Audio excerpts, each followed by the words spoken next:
Hi, this is Kevin Bonham, and this is video 6 in Illustrator for Scientists.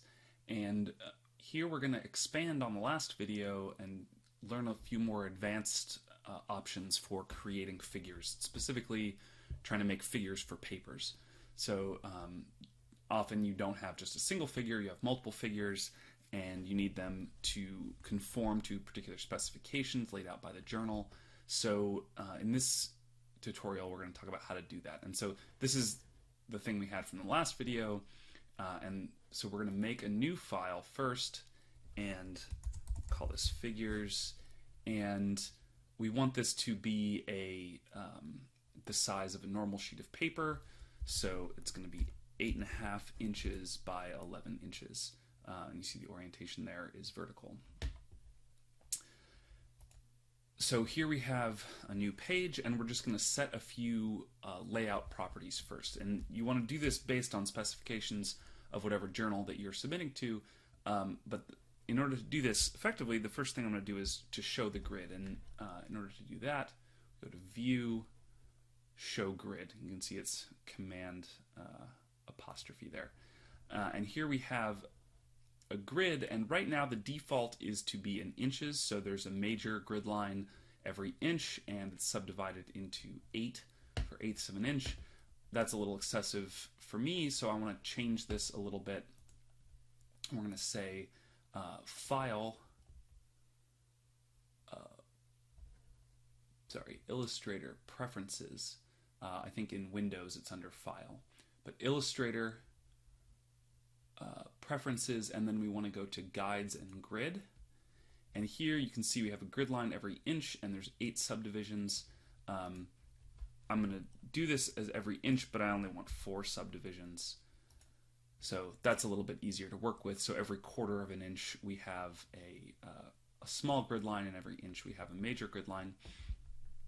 The first thing I want to do is I want to set some margins here. So I'm going to make a box using the rectangle tool, and I want this box to basically give me a 1/2 inch border around everything. So in order to do that, the first thing I want to do is make sure that I'm snapped to grid, so that it will make points snap to these grid marks. And I'm going to go here 2 ticks in at a 1/2 inch, and you can see there as I'm dragging it, it's snapping to these grid marks. I'm going to go out here 1/2 inch on that side, and so now I have a box that has a white background. I don't need the white background, so I'm going to remove that fill, and then I have an outline here.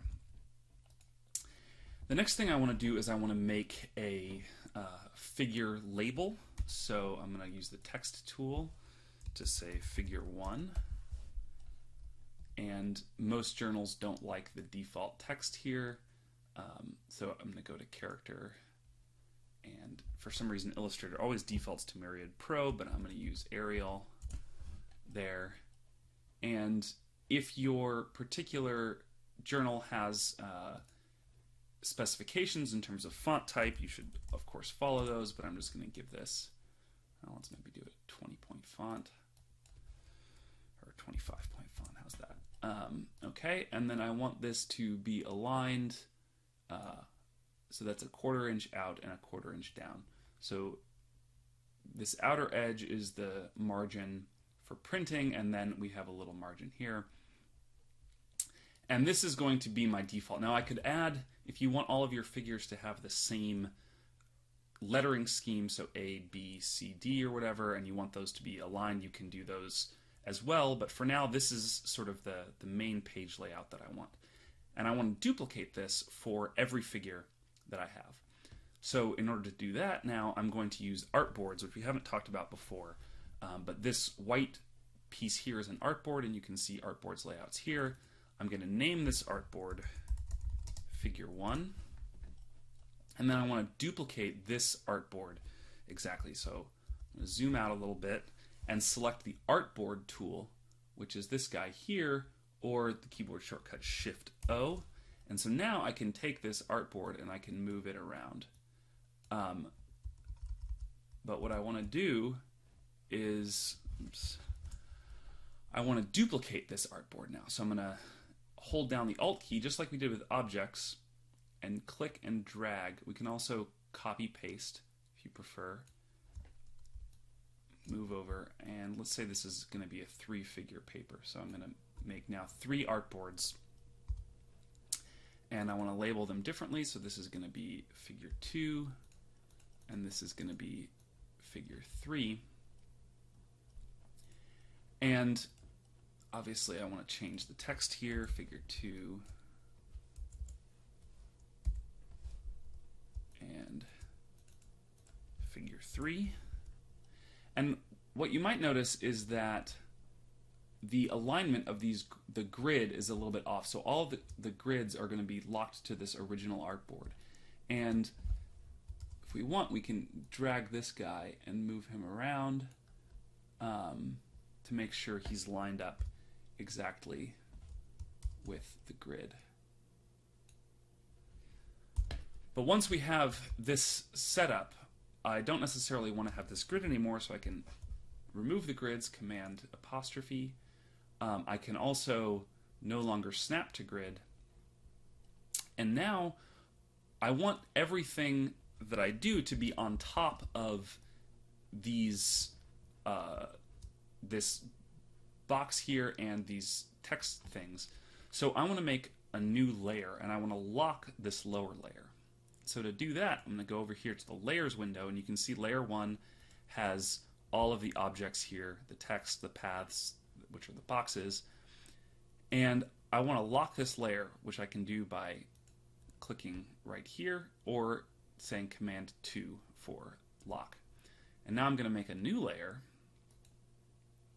This new layer is going to be on top, and you can see here it's going to be red. So now if I make an object, or if I bring a graph in, it's going to have a red border instead of what we've seen up until this point, which has been a blue border. Now that I have these figures set up, you can see they're not selectable. But if I want to select them later, I can always unlock this layer, and then I can select those things if I want to move them around, but I shouldn't because I want them locked in place. Another thing we can do is add to this layer, though, those smart grids that we talked about before. So if we view, show rulers, and then we can drag some smart guides down. I'm sorry, not smart guides, but just guides. But for this, we might want to go back and have that grid again. So rather than just eyeballing it, we can add that grid back. And again, we'll use figure 1 as our example. So we'll come down here an inch from the top and an inch from the side. So we're making guides here that are going to constrain our figures that we eventually pull in. So I'm just sort of doing this arbitrarily. Again, if you want to be more specific, you can be, but I'm just going to make a couple of guides so that we have consistently sized. Let's see if I'm counting this. It looks like it's 10 quarters of an inch. So now we have, we don't want to select this in the back, so we can lock these grids in place as well. These are guides as part of layer 1. So if we lock that in place, now everything in layer 1 is locked, and now we can add our graphs to label 2. So I'm just going to go back here to this guy. I'm going to select these guys, and with layer 2 selected, I'm going to paste them in, and now these all come in as part of layer 2, and we can select these individually. So we can line up our graphs in our guided positions, and we're not going to be moving anything from the back. We can set up the same guides in our other figures so we can keep consistency, and you can align your graphs and your text labels appropriately, as I mentioned in the last tutorial. So this can help keep consistency in figures across a paper. And the other benefit of this is that you can sort of see all of your figures at a glance. If you go back to your artboards, you can double click and it'll zoom in so that figure fills the entire screen. You can go over here, click on figure 3, and Then when you're all done, when you want to push these out as PDFs, you can say File, Save As, and then you can save as, this screen is a little bit big, the tutorial, but here under the Save As, you can say Save as a PDF. And here, you can just export a range of artboards. So you could say, I only want to export figure 1, or you can export them as TIFFs, or however the journal wants to see them. So hopefully that's helpful for making figures. It's nice to align your data in this format from the beginning, and then you can keep things consistent across your paper. So hopefully that's helpful.